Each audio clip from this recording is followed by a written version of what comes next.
For a while now I've quite fancied having a Voigtlander camera, but I hadn't really done any research into which model I wanted. There were so many to choose from. All I knew was that I liked the name and how they looked.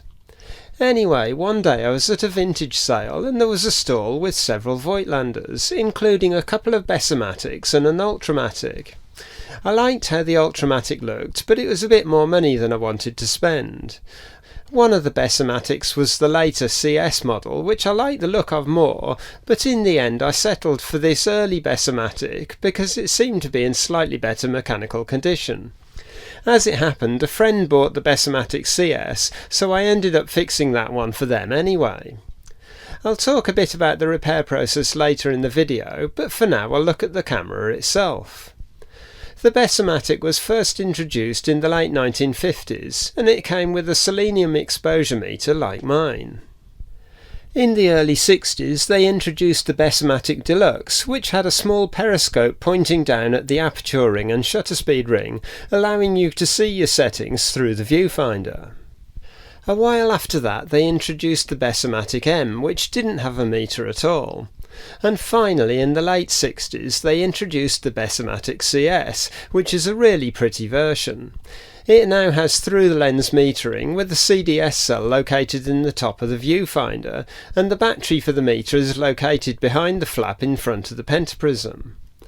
The Bessamatic is a heavy camera. Mine weighs in at just under 1 kilogram. It's solid and it feels really refined. There are a few quirks, some good and some not quite so good.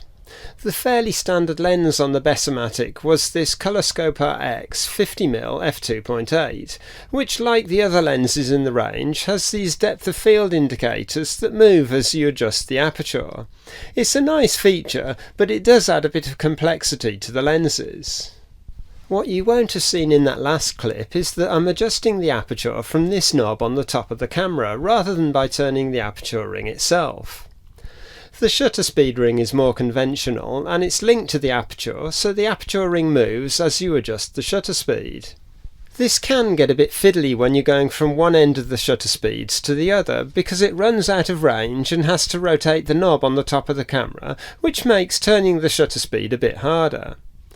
The knob on the top also moves an indicator in the viewfinder, which is used to match the exposure reading, but we'll talk more about that in a bit.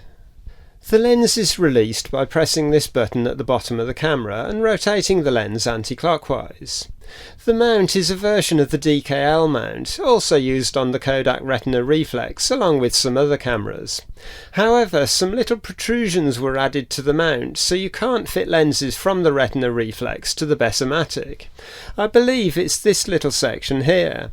I've heard that some owners remove this protrusion so they can utilise other DKL lenses, but I'd suggest you double check elsewhere before you start hacking at your lens mount purely on the strength of what I just said. And while the lens is off, this is the leaf shutter, so don't go prodding it. If I advance the film, you'll see the shutter open, and just before that the mirror moved into position and a blanking plate blocked the film window so it wouldn't get exposed while the shutter is open for focusing and framing. Also, had there been a lens attached, the aperture would have been opened fully. At the point in time that you press the shutter, there's quite a sequence of events. The shutter closes, the aperture is stopped down, the mirror and blanking plate raise up out of the way, and then the shutter opens and closes to make the actual exposure. When you've taken the shot, the aperture remains stopped down and the shutter shut, so you can't see anything through the viewfinder until you advance the film again. Behind the shutter speed ring is a lever to change between X and M. X is for electronic flash and M is for the old flash bulbs. Then in the other direction you have V, which is for the self-timer. That lever won't move at all unless you press and hold this button on the opposite side of the lens, and even then it still won't move into the self-timer position until you've advanced the film. If I remember correctly, by the time they'd got round to the CS model, the little button on the opposite side was no longer there, and the lever only activated the self-timer. And there's a flash sync socket down at the bottom of the camera beside the lens.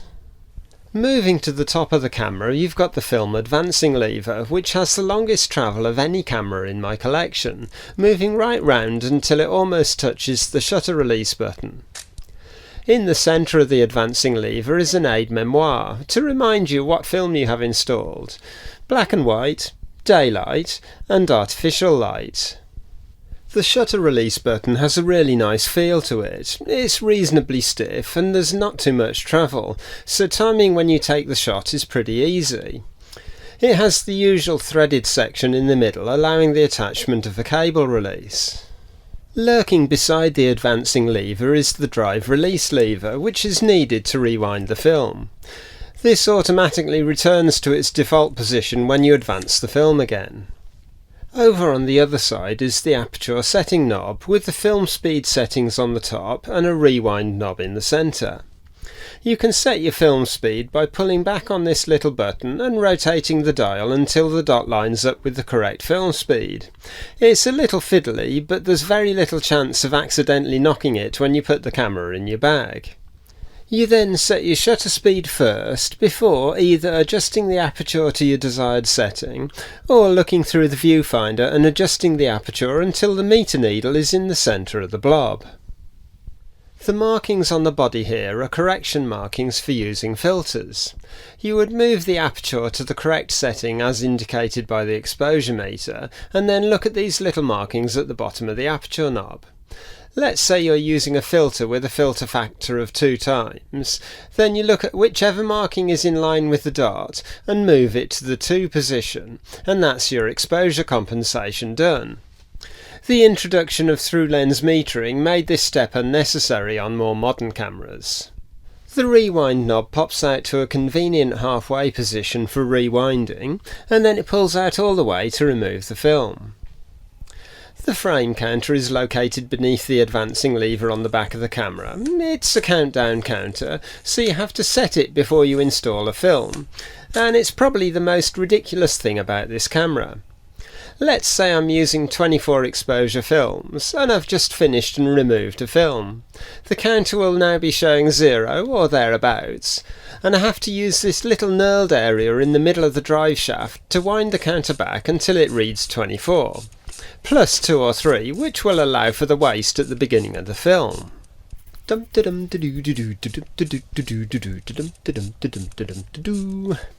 And there we have it, set at 27, ready to load the next film. Should you happen to load your film and forget to reset the counter, then it's tough. By the time they got round to the CS model, it had a more normal count-up counter, which auto-reset when you changed the film. Actually, scrub some of that last section. I'd written my thoughts about the frame counter before I'd actually tried it out. As you wind the film back into the canister, the counter counts back up to where it started, so in actual fact there's probably no resetting of the counter required at all, unless you're changing to a different length of film. Loading a film is pretty easy. Squeeze the 2 buttons to open the back of the camera. Fold about 10mm of the film back on itself and insert the folded end into the take-up drum. Pull out the rewind knob and draw the film canister across the film plane, dropping it in the recess, and push the rewind knob back in. It might need a little turn to engage the drive dog. Advance the film 1 frame and fire the shutter. Check that the perforations are sitting on the drive teeth and that the film is sitting between the film guides, and close the back of the camera. Now wind on and fire a couple of shots to get rid of any exposed film, and you're ready to go. Lastly, looking through the viewfinder, you'll see the blob that moves as I adjust the aperture. The meter on this camera doesn't work, so you won't see the exposure meter needle, but if it was working, you'd line up the centre of the blob with the needle and your exposure would be set correctly. In the middle of the viewfinder you've got a split screen focusing aid and a ground glass circle round the outside of that. Simply rotate the focusing ring until the split image lines up, or the image in the ground glass looks sharp, and you're focused and ready to go. When you press the shutter, like a lot of SLR cameras from this time, everything goes dark. Thusly. I think it's time for a break now, so I'll throw on some music and roll some of the shots taken on this camera. After that I'll talk a little bit about the repairs needed to get the camera back working.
When I first got the camera it kind of worked, but it was pretty grubby and in need of a clean.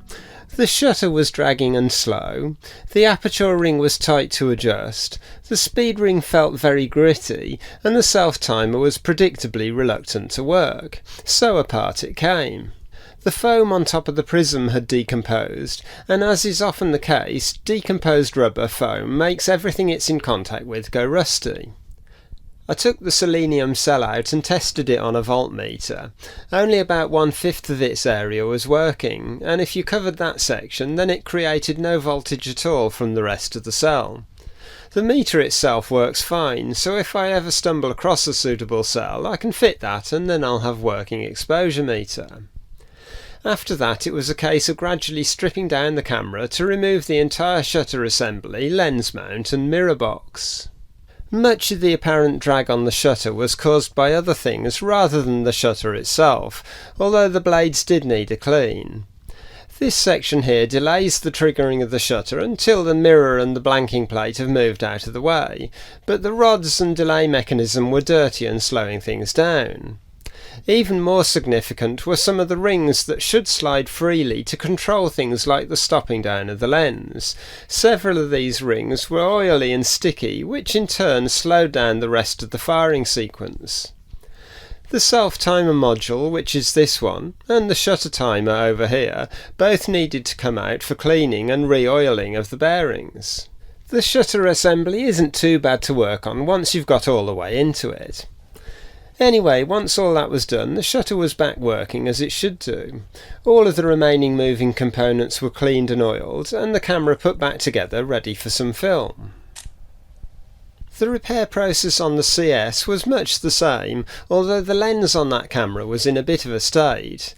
They're a little more tricky to take apart due to those moving depth of field indicators, and when reassembling you need about 13 hands.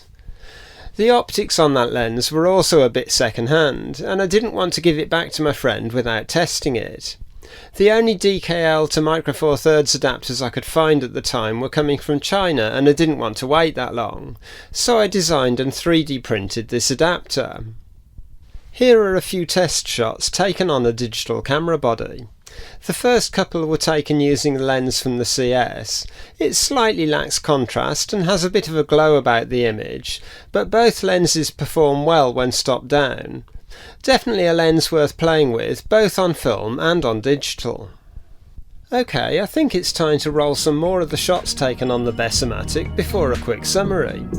As always, they're just shots I've taken while I've been out and about. You won't find any masterpieces, but hopefully some of them will have a little bit of that old world charm about them.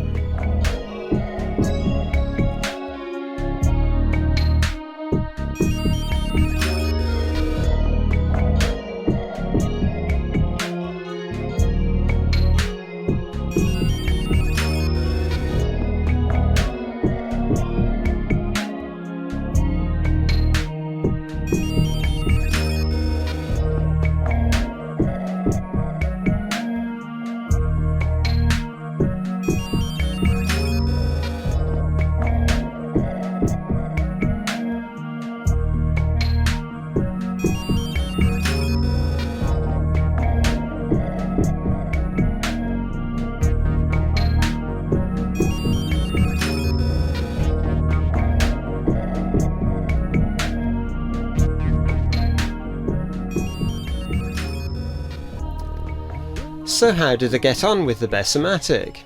It's actually less quirky to use than I expected. I didn't find myself struggling at any point in time. It's very stable and I was able to shoot handheld at 1/15 of a second without any trouble. The looks are great and it's definitely a camera that makes me smile. But the best thing of all is how it feels. It really does have that feeling of quality every time you pick it up. Anyway, I think that probably wraps it up for this video. If you've enjoyed watching, please like the video and maybe even subscribe to the channel, not forgetting to click on the bell icon so you get notifications when future videos are released. That's it for now, so thanks for watching and I'll see you in a future video.